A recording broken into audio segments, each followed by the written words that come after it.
Hey everybody. Today I am right outside Munich, Germany, at the site of the Dachau concentration camp or Dachau prison camp. This was the longest lasting, the first concentration camp that the Nazis built. This actually was the training ground for SS officers that were going to be then sent out to other concentration camps across conquered Europe. Um, this was an operation from 1933 to 1945 until it was liberated by the United States. I'm going to do my best to kind of take you on a tour of what remains of the now memorial site of the Dachau concentration camp. So right here is what's left of the rail line. There would be a train that would pull up here and unload prisoners, and then they would be sent to the actual camp, which was right here, right through these gates.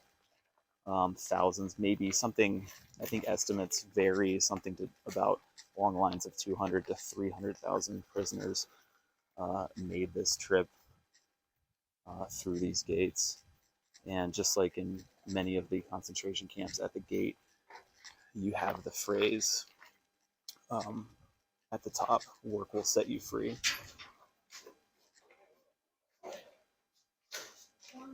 So I've just passed through the gates and I'm in the main square. You have barracks right here that house prisoners. I think there were a lot more uh, that have since been demolished. But I do want to talk a little bit about the sign, the "Work will set you free," because that's going to come up a lot in a lot of these concentration camps, especially Auschwitz famously has that saying right at the entrance. And there is kind of it's not really clear exactly why they did that. I think it was, I mean, these were in some parts meant to be work camps.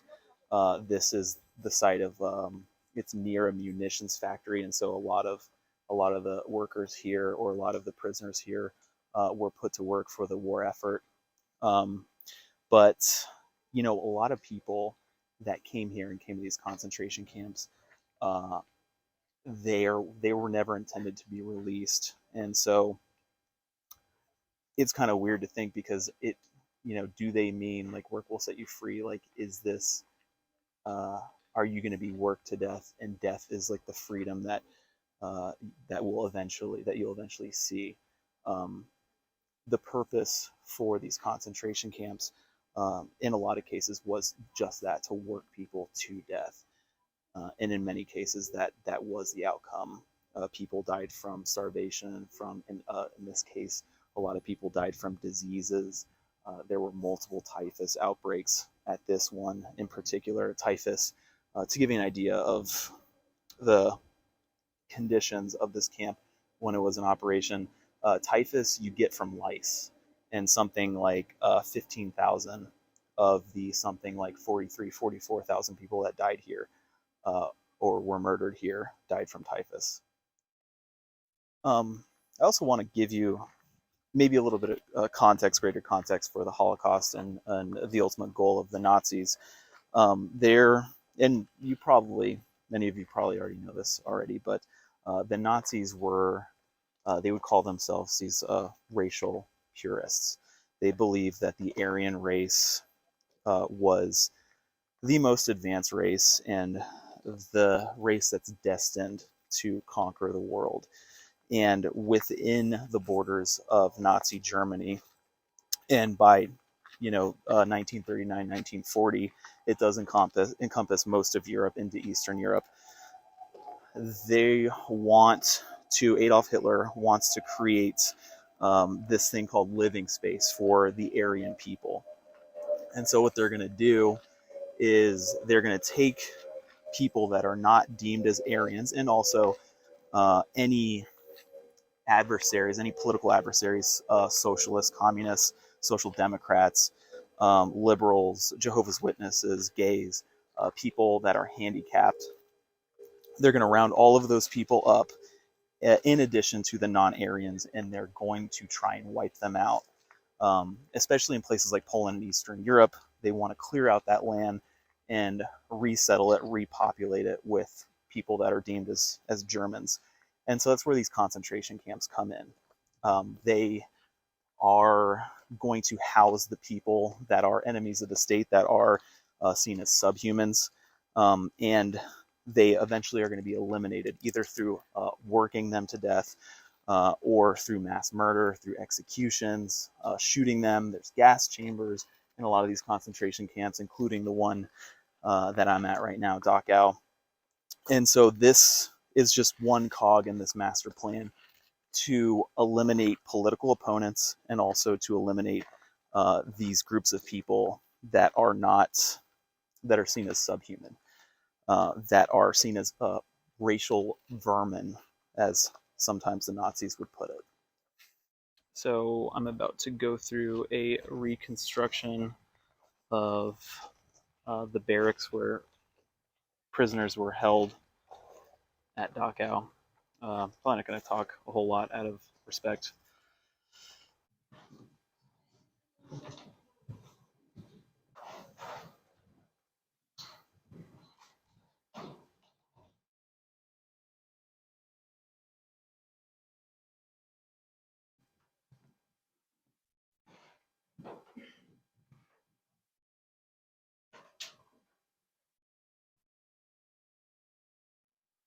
This is a common room for the prisoners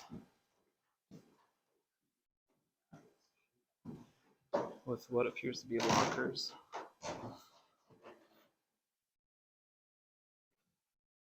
Washroom. Toilets.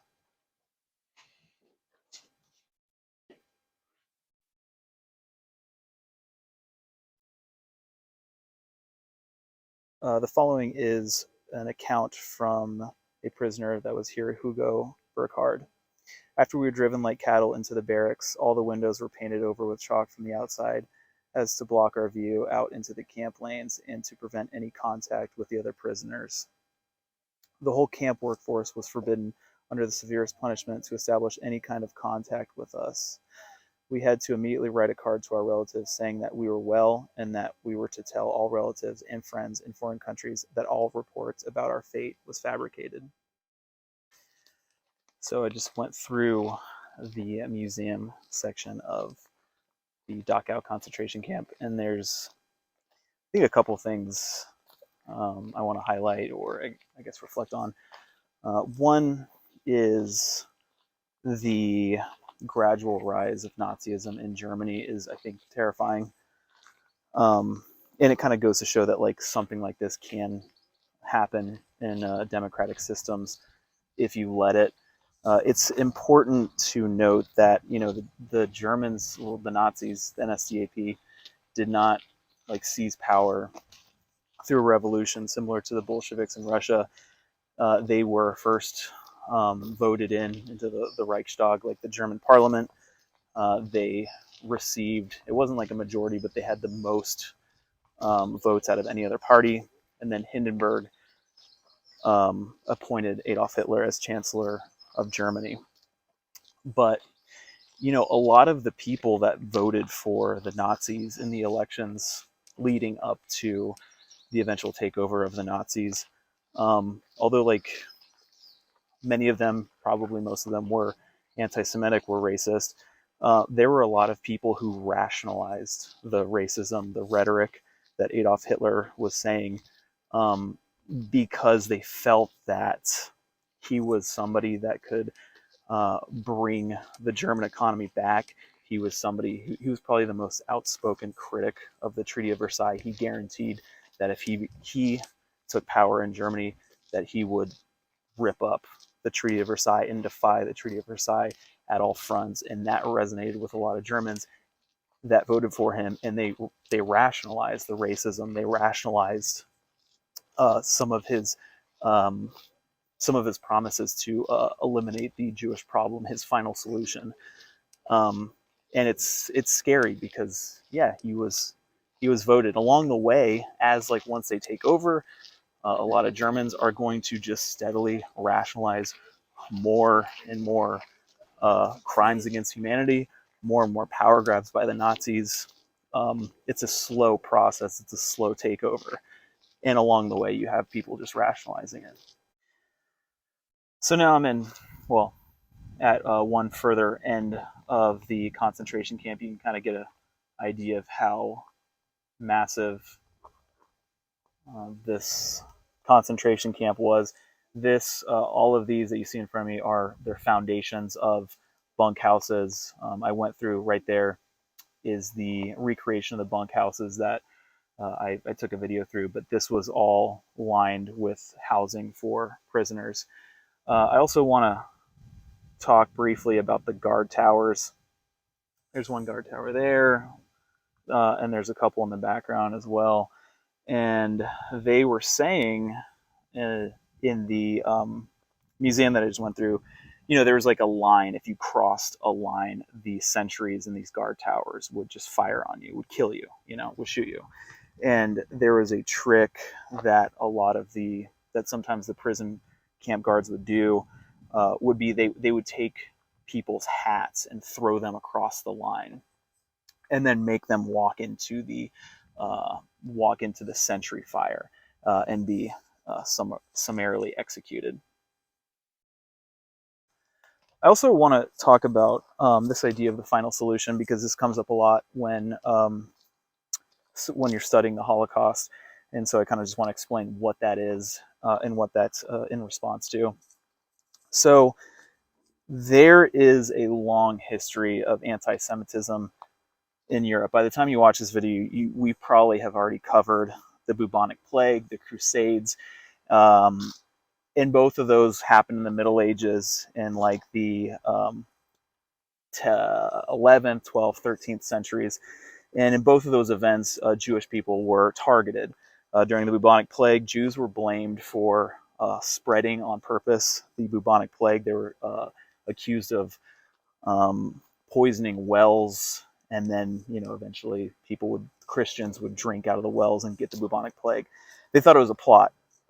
In the Crusades, and then also in Reconquista in Spain, Jewish people were seen as they were non-Christians, and they were also seen as Christ killers. And so when you have these like hordes of Christian soldiers going to Jerusalem, to modern day Israel, Palestine, not only are Muslims going to be targeted by the Crusaders, but Jewish people are going to be slaughtered. In Reconquista in Spain, when the Muslims are kicked out of Spain, so are the Jewish inhabitants, and not just kicked out, oftentimes just murdered. And so there is going to be this idea that's going to pop out because of this long history of anti-Semitism, this hatred of Jewish people, and these crimes against Jewish people. This thing called the Jewish problem. And that is like, what do we do with this Jewish minority that exists in Europe and across the world? Jewish people do not have a homeland for most of history. The Romans pushed them out of Israel in, I think, the 1st century CE. And so, yeah, there's this ongoing idea for a long time, the Jewish question, what to do with Jewish people. And so Hitler is the one who comes up with this idea of the final solution to the Jewish question. And of course, his final solution is to eliminate Jewish people. And that's part of like these concentration camps, especially death camps like Auschwitz, that are going to be these factories for murder. Of course, there are going to be a lot of people murdered here, a lot of Jewish people murdered here as well. And in particular, I was like reading in the museum, Jewish people are treated particularly bad in these concentration camps, here included.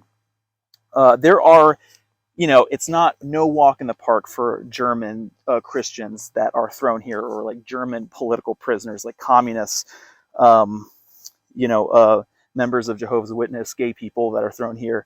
But there are some privileges that are given to them, like access to a library that is not given to German Jews or Jewish people that are thrown here. And in general, Jewish people that are thrown here are given the harshest work detail and generally treated worse than people who are deemed as Aryan political prisoners or whoever else that is not Jewish that are thrown here.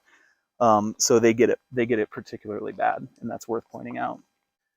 So at the end of Dachau, you have these three religious memorial sites. On the left over here, you have a Protestant reconciliation site, it's called, probably because by and large, the majority of the perpetrators of the Holocaust identified as German Protestants. You have this Catholic memorial site. And then over here, and I'm going to get a closer look in a little bit, you have a Jewish memorial site as well. Here's the entrance of the Jewish memorial site at Dachau. You have Psalm 921 right across the front. It's in German.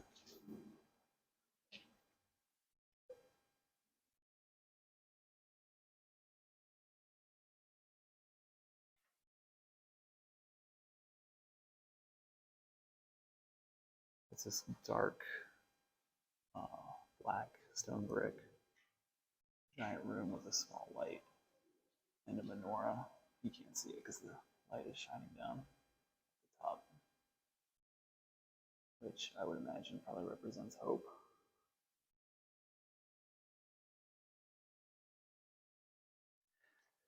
So one thing that I was also thinking about too, as I was going through the museum and generally this memorial site, is, and this kind of goes along with this idea of like gradualness. And so this is like the longest lasting concentration camp. It was open from 1933 to 1945, pretty much the entire time that the Nazis were in power. And when it first opened up, it was mainly political prisoners that came here, and it mainly served as like just it's not like it wasn't a walk in the park by any means, but this was kind of similar to at least initially a lot of the prisons that had existed before the Nazis took over. Now, what did set it differently though was it was mostly for political prisoners. Communists were thrown in here, for example, gay people, so on and so forth. But it was interesting because, like, you read initially, they're like talking about the intake, which sounded like a horrible process. They stripped them down, took all of their valuables, and then they had to like fill out a form to ideally get their valuables back. But they were talking about sometimes in the early years they actually would get their valuables back, and in terms of deaths too, like initially there were some murders here, but they were investigated, which is surprising. Um, but then as like the years progress, it gets worse and worse, and especially in like the last 2 years of the war, 1944 to 1945, is when you have the most amount of deaths, and the conditions drastically drop off. And it drops off really beginning in 1939 when Germany goes to war with the rest of the world, and they start taking in these prisoners from different parts of the European theater. A lot of prisoners from the Soviet Union, for example, came here, or at least stayed here for a little bit. Well, some stayed here for the rest of the war. In particular, they talked about there was a group of Soviets that came here, and then they were used as target practice, about 4,000 of them. But it really starts to get bad when the war breaks out and things become more desperate. They get more and more people. Supplies are going to be diverted to the war effort. I mean, prisoners are going to be at the low end of the priority list for getting food and basic medical care, things like that. By the way, they received almost no medical care here. When the Americans finally came here, they were so sick and so ridden with typhus that the Americans had to work day and night to save them from dying. There were people dying in the days and weeks after it was liberated here. But what I'm saying is, it was a gradual, again, never walk in the park, but it got dramatically worse here as the years went by, and especially after the outbreak of World War II. I am right outside the crematorium. I'm going to speak a little bit about that. Before we go in, I'm probably not going to talk while I'm in there out of respect, but um, again, they estimate about 42,000 people were murdered here. And that's a lot of people. And so in order to deal with that, they had to build, initially they only had one crematorium, and eventually they built a second crematorium so that they could process the dead, um, so they could burn their bodies and not have necessarily, I guess, mass graves or like spread more disease. Um, yeah, it's heavy. It's really heavy. And I'm gonna go in there and I'm gonna show you them. It's also kind of, like reading up on this. It's very clear like that is an estimate, 42,000 people. Uh, there could have been more. There's not really like for certain groups of people, like people with mental and physical handicaps, Russian soldiers. They didn't keep any records of how many were murdered here, and so those are estimates. But yeah. Um, Also, one last thing about the crematorium. In 1944, because there was a supply shortage, particularly coal. These are coal crematoriums. They used the coal to burn the bodies. There, eventually, they had to shut it down because they lost their supply of coal. And so, when you see the liberation videos of Dachau, in a lot of these other concentration camps, you see these mass piles of dead bodies. And at least in the case of Dachau, probably with other concentration camps as well, this is because they stopped firing the furnaces. They stopped using them because of that coal shortage. This is actually the first crematorium, but there were too many people being murdered. There were too many people dying for them to keep up with the amount of bodies. And so they built this much larger one that's also equipped with a gas chamber as well. It is essentially a factory of death.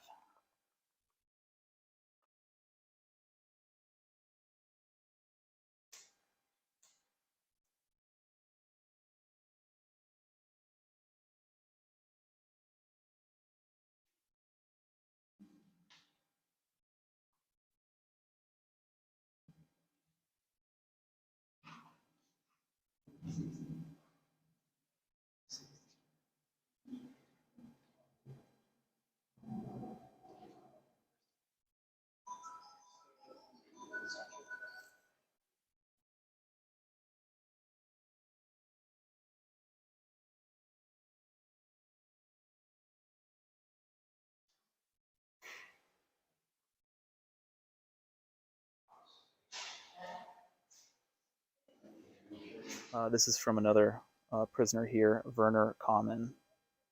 Every sign of weakness was naturally fatal. Many elderly or sick men stumbled and collapsed. At best, they were kicked and dragged up. At worst, they were carried away, never to be seen again. Signs of compassion, such as supporting a man who was obviously on the verge of collapsing, were punished. At roll call, the smallest movement while standing at attention was pretense for a beating around the head and blows, if not for something worse. So, in the next video, I'm going to show you the gas chambers. Although there's some controversy as to whether or not they were actually used, there's a lot of evidence that suggests they were used actually for medical experimentation, but for whatever reason, they weren't used for at least their intended purpose when they were being built, and that was for mass murder, to kill large groups of people at once. In most cases, they would actually hang people before they would throw them into the crematorium. That's how most people were executed. Oftentimes, when people were like died from disease, or shot in the yard, or died of starvation or whatever, they were put into the crematorium. But the whole building is really kind of meant to be, at least what the reason it was built was to be a factory of death. Like you have like the first room that I'll show you is like they stripped them down, told them they're going to take a shower, and then there ideally would be gas used to kill them in mass. And then right next to it, there would be this room where they would pile the bodies and then throw them in the crematorium. Again, though, there is some controversy as to whether or not the gas chambers, at least here, definitely in Auschwitz, the gas chambers were used to kill people on a mass scale, but here it's a little shaky as to whether or not it was used for that.